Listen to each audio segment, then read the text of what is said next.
Hoy vamos a tomar un poco de aire, levantar la cabeza y mirar un poquito más allá de este presente frenético y abrumador. No es que queramos negar la realidad o ignorar la crisis, simplemente hacemos un alto en el remolino del comercio exterior y sin nadar contracorriente estiramos los brazos a una de las ramas que nos ofrece tierra firme. Esas ayudas son los potenciales negocios internacionales de la Argentina, que muchas veces permanecen intactos y otras inexplorados.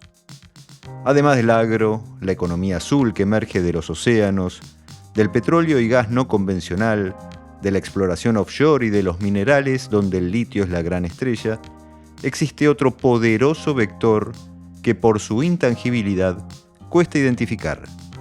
Nos referimos a la economía del conocimiento.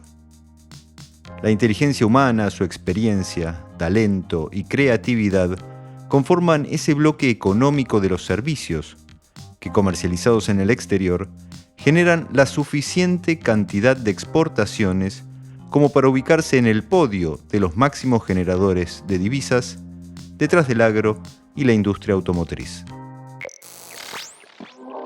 Bienvenidos a Lackout Trade Talks. Mi nombre es Emiliano Gali y me toca explicar lo inexplicable. Narrar las incoherencias del comercio exterior. Lackout Trade Talks es un podcast de Lackout. Seguinos en todas las plataformas de streaming y en nuestras redes de Instagram, LinkedIn y Facebook y entérate de todas las noticias de comercio exterior.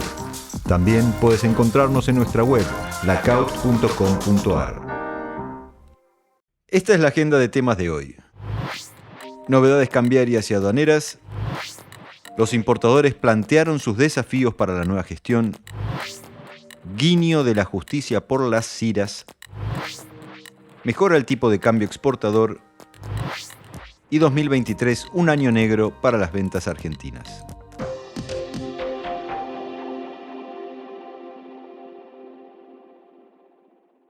Novedades cambiarias y aduaneras de la semana. Una vez más, comenzamos el podcast con un resumen de la actualidad cambiaria y aduanera con el análisis del especialista en comercio exterior y finanzas, Janine Alojo, titular de Consultora Alojo. Vamos a hacer un breve resumen de lo que ha sucedido en esta semana postelectoral. En primer lugar, podemos mencionar que seguimos sin poder ejecutar los pagos bajo el punto 1.4. No podemos hacer uso de ese beneficio que nos permitía pagar $50.000 por año calendario antes de la llegada de la fecha del nueva reingeniería. Pero más importante es que durante esta semana prácticamente no se han podido validar operaciones en lo que respecta a la cuenta corriente única de comercio exterior. Y obviamente nos preguntamos si hubo novedades del Banco Central en relación a lo que es cambiario. Importante para aquellos que tienen que pagar servicios, según la comunicación que se publicó este jueves, la comunicación A7893, se podrá acceder al mercado para realizar pagos de servicios sin necesidad de convalidar la operación en esta cuenta corriente única de comercio exterior, sin cumplir con los plazos previstos en los puntos 1 y 2 de la comunicación 7746, si se cuenta con la CIRAS en estado aprobada y además se hace simultáneamente con la liquidación de un endeudamiento financiero con el exterior con una vida promedio no menor a 6 meses y que no registre vencimientos de capital, importante esto, capital, durante los primeros 3 meses de la liquidación en el mercado de cambios. Atención porque es importante. También remarca esta comunicación que la porción de endeudamientos financieros con el exterior que se utiliza en virtud del pago de servicios no podrá ser computada a los efectos de otros mecanismos específicos que se habiliten en el mercado de cambios a partir del ingreso y o liquidación de este tipo de operaciones. Nos está marcando pautas especiales. También es importante lo que se conoció con respecto a la posibilidad de suscribir letras internas del Banco Central de la República Argentina como mecanismo de cobertura, las famosas LEDIV. ¿Sí? Mediante la comunicación 7892 se habilita que aquellos importadores de bienes que clasifiquen como MIPYME según lo dispuesto en las normas de determinación de condición de micro y pequeña empresa podrán tomar posiciones en LEDIV a 180 días de plazo por hasta el equivalente en pesos que se estableció en la comunicación 7874. ¿Cuál es esta comunicación? La de las famosas cuentas remuneradas que esta semana no se pudieron ni constituir depósitos ni proceder con la apertura de nuevas cuentas.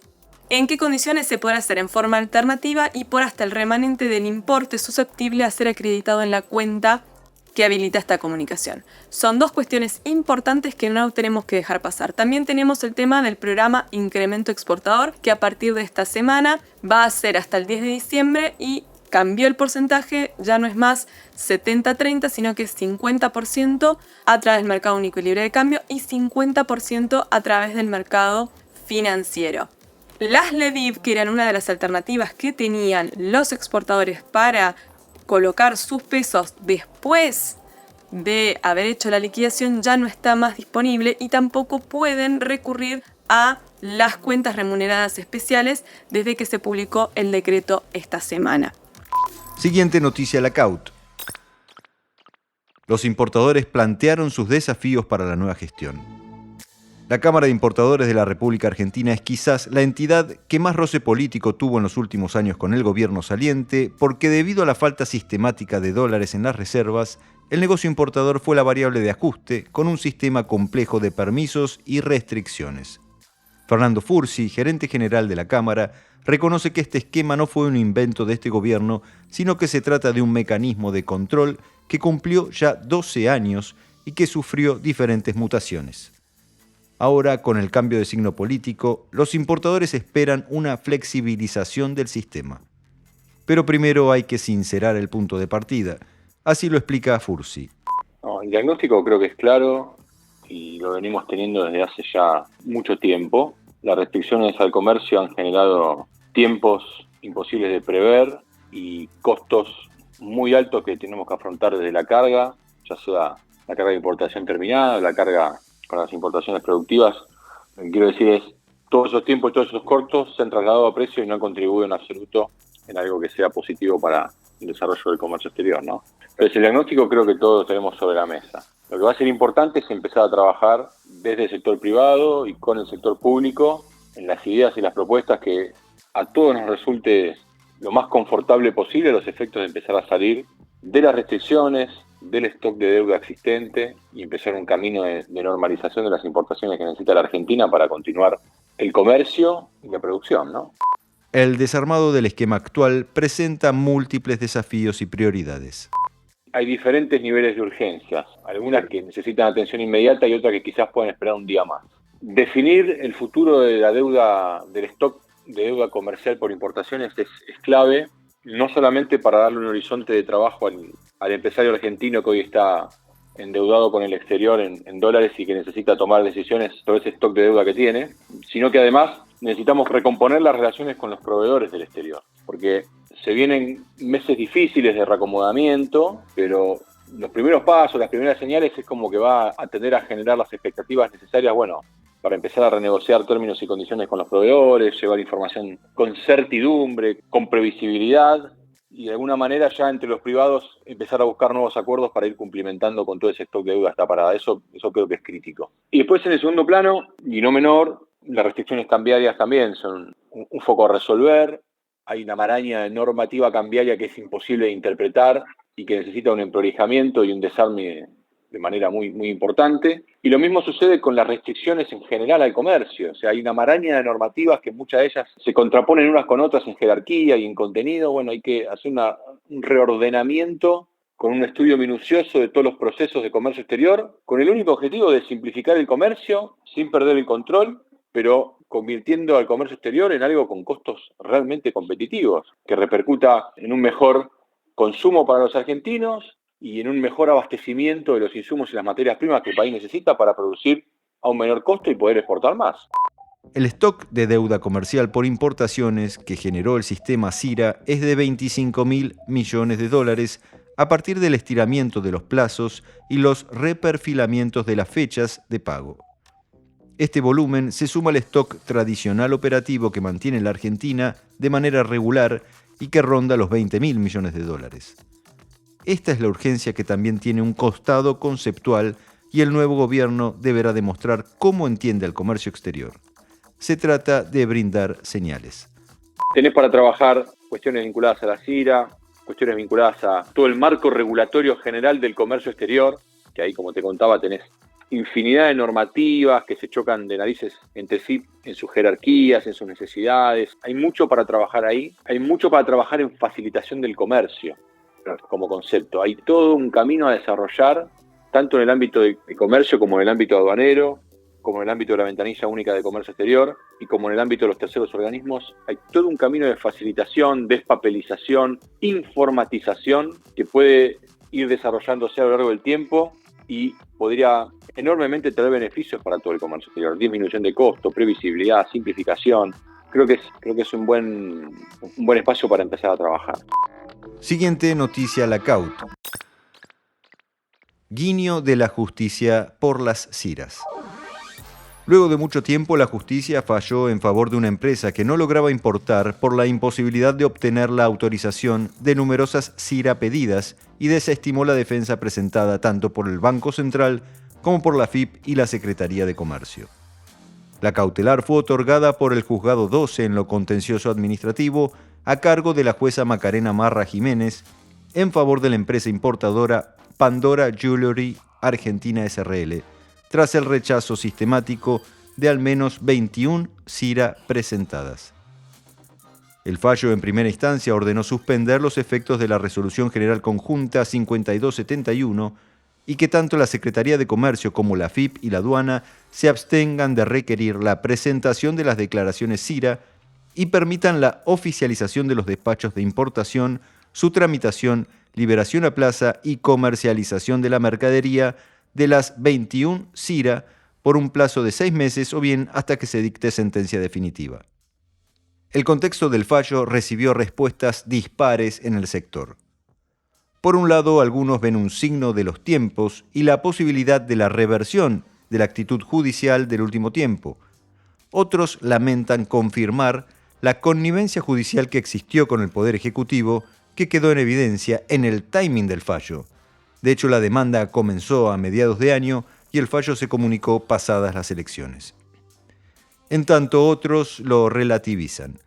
Esperan una segura apelación de la Administración y que, no obstante, no llegue siquiera a la Cámara de Apelaciones y suceda como en fallos similares en primera instancia, que tras la apelación los demandantes desisten de continuar por la vía judicial.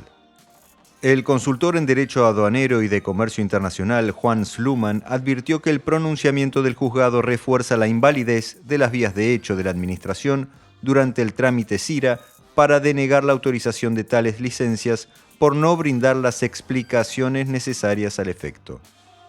En tanto, Karina Castellano, directora del Departamento Jurídico del estudio Lisicki-Litvin y experta en Derecho Aduanero y Cambiario, recordó que el fallo no es el primero contra la Resolución 5271 que crea el sistema CIRA.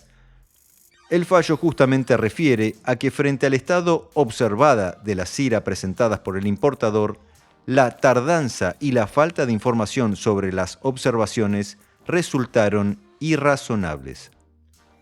El juzgado agrega que el importador se vio imposibilitado de agilizar su tramitación al no constar ni en formato papel ni en la página web creada al efecto las observaciones formuladas por el organismo competente, comportando ello prima facie una vía de hecho administrativa que afecta al derecho de defensa por implicar en los hechos una prohibición a la importación sin sustento legal, concluyendo que la autoridad de aplicación obstruye y o impide, sin dar razón, la actividad comercial de la actora y el recupero del flujo de negocios. Siguiente noticia, la CAUT. Mejoran el tipo de cambio exportador. El Gobierno Nacional flexibilizó la liquidación de exportaciones otorgando una mejora en el tipo de cambio con el objetivo de sumar reservas y controlar el precio del dólar bolsa. Mediante el decreto 597, habilitó a los exportadores a liquidar el 50% de sus ventas a través del contado con liquidación y el otro 50% en el mercado único de cambios que maneja el Banco Central. La norma estará vigente hasta el 31 de diciembre y resulta una extensión del mismo programa que venció el viernes pasado y cuya proporción era 30% en contado con liquidación y 70% en el mercado de cambios. De esta manera, el gobierno intenta otorgar un incentivo a los operadores para que ingresen sus divisas en un momento del año de baja liquidación del agro. De acuerdo con los analistas, esta combinación le permite a quienes venden productos al exterior tener un dólar promedio de 620 pesos. Las reservas brutas del Banco Central alcanzan a 21.504 millones de dólares, pero las netas son negativas en 10.000 millones, según las estimaciones privadas. Si bien durante noviembre el Central pudo comprar 420 millones de dólares, la cifra resulta insuficiente para hacer frente a los compromisos en moneda extranjera del país. Por otra parte, esa suma se logró pagando el costo de seguir postergando el pago de importaciones. En diciembre, Argentina debe realizar pagos en moneda extranjera por 1.277 millones de dólares, de los cuales 904 millones corresponden al acuerdo con el fondo. Al no haberse realizado la auditoría prevista para noviembre, el organismo multilateral no realizará el desembolso previsto de 2.500 millones de dólares, al menos hasta que no se cierre un nuevo acuerdo. Siguiente noticia Lackaut. 2023, un año negro para las exportaciones argentinas. El mercado global de commodities, el más importante para la Argentina, cuya estructura tiene una enorme capacidad de producción de alta calidad de harina, aceite, porotos de soja, trigo, maíz, carnes y lácteos, entre otros, tuvo un desempeño para el olvido este año. Para 2024 las perspectivas son mucho más favorables, ya que la sequía habrá quedado atrás y el campo parece estar listo para la revancha. La sequía no solo golpeó al comercio exterior por el lado del menor volumen exportado, también impactaron los menores precios internacionales de lo que el país exporta, que cayeron más que los precios de las importaciones. El resultado de todo este comportamiento fue una suba del déficit comercial. Los números del INDEC indican que entre enero y octubre el saldo de la balanza comercial fue deficitario en 7.400 millones de dólares. Pero si hubiesen prevalecido los precios del mismo periodo de 2022, el saldo comercial habría experimentado un déficit menor de 6.165 millones de dólares. Son casi 1.200 millones menos entre un año y el otro. Las exportaciones brutas totalizaron 11.800 millones de dólares, con una baja de 41% en términos de intercambio, como resultado de un descenso en las cantidades y en los precios, de 33% y 12% respectivamente.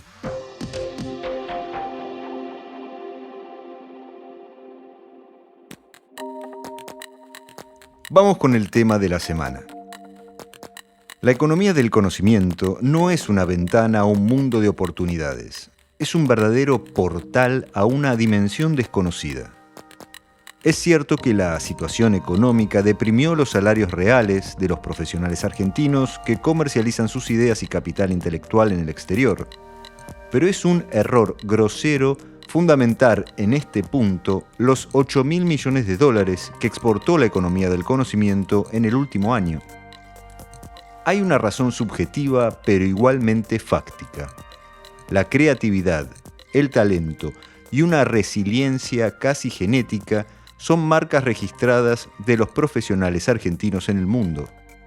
Y la fuga de cerebros no es un testimonio caprichoso, sino una prueba más de que la mente argentina es valorada y buscada en el mundo.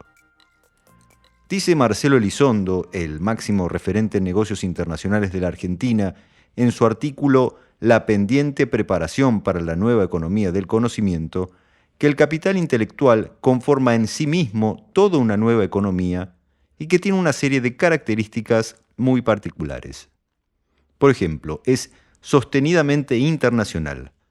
Se apoya en empresas transnacionales innovadoras que además integran redes o ecosistemas de interacción, están marcadas a fuego por estándares elevados de calidad, se ven influenciadas cada vez más por la geopolítica que reorienta los focos de generación de valor y, por último, es la más sensible a la gran revolución tecnológica.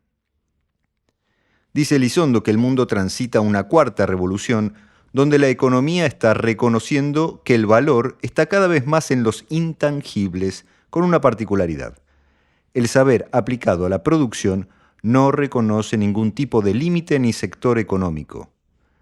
Ahora bien, ¿cómo se manifiesta la economía del conocimiento y la exportación del capital intelectual?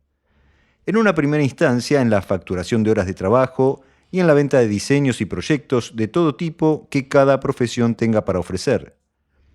Pero Elizondo va un poco más allá y lo sistematiza en grandes conglomerados de valor como la comercialización de patentes, los royalties, la propiedad intelectual, el know-how, la innovación, inventos, disrupciones, ingeniería aplicada, herramientas de creación de reputación, certificaciones y cumplimientos de estándares, tanto públicos como privados, análisis de procesos, saber organizado, diseño, marcas y management. La economía del conocimiento, explica Elizondo, no se concentra en algunos sectores, sino que es casi universal, desde el agro con sus modificaciones genéticas, pasando por el sector automotriz y sus autos eléctricos no tripulados, siguiendo por los productos de la industria del calzado manufacturados en impresoras 3D, y por la industria de la alimentación apoyada en la más precisa trazabilidad y estándares certificados, y terminando por los servicios generales que componen más de la mitad de la economía global. De hecho, es muy difícil medir el impacto de la economía del conocimiento porque todos los átomos que viajan en bodega de buques o en contenedores llevan incorporadas capas de agregado de valor intelectual, innovación y diferenciación que a menos que se logre una patente asociada, difícilmente se les otorgue el reconocimiento al equipo de ingenieros y trabajadores que lo realizaron. Sin embargo, hay indicadores que se esforzaron por identificar y calcular el capital intangible como parte del PBI y concluyeron que nada menos que el 45% del Producto Bruto de todo el mundo proviene de la economía del conocimiento. Además, hay dos vértices para esta generación de la nueva economía. Más allá del conocimiento que se aplica en la producción fronteras afuera, está además la insondable riqueza que ese mismo conocimiento podría poner en marcha fronteras adentro. En parte, por esta razón la Argentina sancionó este año la Ley de Economía del Conocimiento, buscando facilitar la inversión, eximiendo de impuestos y en un ataque de generosidad, exceptuando a esta producción invisible de los requisitos para acceder al mercado libre de cambios. Pero así como al agro lo anclaron las retenciones y a las economías regionales los costos logísticos prohibitivos en materia de competitividad, la economía del conocimiento también puede verse eclipsada por la mala gestión o por la voracidad fiscal. De hecho, las cámaras del sector advirtieron sobre un estancamiento en la segunda mitad de este año debido precisamente a las restricciones. Por ejemplo, la obligación de especificar los dólares generados y al obvio resultado que deja buscar sortear los controles, es decir, trabajar en negro, dejar las ganancias afuera y, en el peor de los casos, dirigirse a Ezeiza para no volver. Argencon, la institución que representa la voz de este sector, advierte que las exportaciones de las industrias de la economía del conocimiento mostraron un crecimiento interanual nominal del 8,8% en el primer semestre del año, acumulando un valor anual de $8.000 millones de exportaciones, valor que no obstante no representó un incremento real del nivel de actividad, sino que fue resultado del efecto del atraso del tipo de cambio. Pero en el mundo este sector creció un 50% más que el incremento medio del comercio mundial, siendo el verdadero motor inmóvil de la economía global. La Argentina, señala Argencon, no está aprovechando la oportunidad aún. Por tal motivo, la entidad presentó un Plan Federal de la Economía del Conocimiento con las medidas y programas indispensables para elevar las anclas del sector, que se resumen en lo de siempre: reglas de juego estables para inversiones, jerarquía institucional como política de Estado que mantenga inalterable el campo de juego, relevamiento estadístico para saber dónde estamos parados y recuperar la competitividad para evitar la fuga de talentos. Y de esta manera, poniéndole color a la materia gris argentina, nos despedimos de este episodio. Este fue otro episodio de Lackaut Trade Talks, un podcast de Lackaut. Yo soy su host, Emiliano Gali. Lackaut Trade Talks está producido por Caja Mágica. No te olvides de seguirnos en las plataformas de streaming y en nuestras redes de Instagram, LinkedIn y Facebook para seguir conectados. Encontranos en nuestra web, blackout.com.ar.